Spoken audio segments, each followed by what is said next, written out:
The sun was merciless that afternoon, beating down on the crowded streets of the city. Amid the rush of people, horns, and voices, a woman stood quietly near a shop corner, clutching her small daughter in her arms. Her clothes were worn out, her sandals broken, and dust coated her face like a second skin. But more than anything, it was the hollow look in her eyes that told the real story, not of poverty alone, but of silent desperation.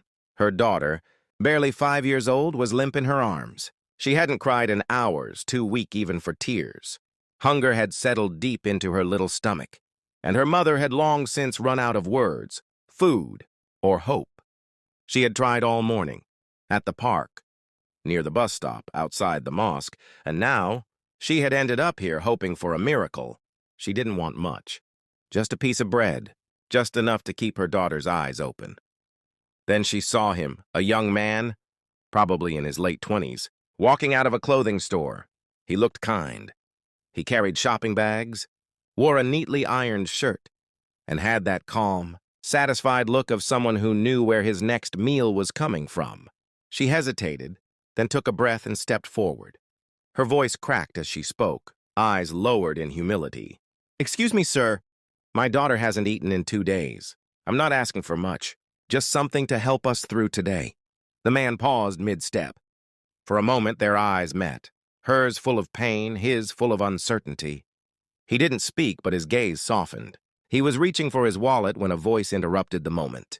His wife had arrived. She was graceful, elegant, a contrast of color and light against the gray and dust of the woman and her child.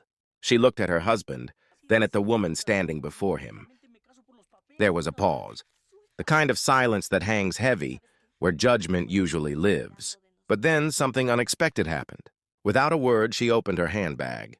From it, she took out a small bottle of water, a neatly folded scarf, 2 wrapped chocolate bars, and some money. Not too much, not too little. Then she knelt slightly, placing everything gently on the ground in front of the mother and her child. No arrogance, no lecture, no "God will reward us" speech. They walked away hand in hand.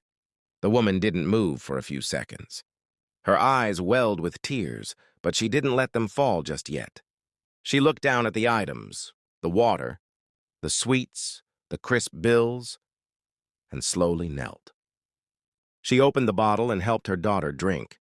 Then she unwrapped a chocolate bar and placed it into the small, waiting hands of the child. The little girl looked up and smiled. Just a little.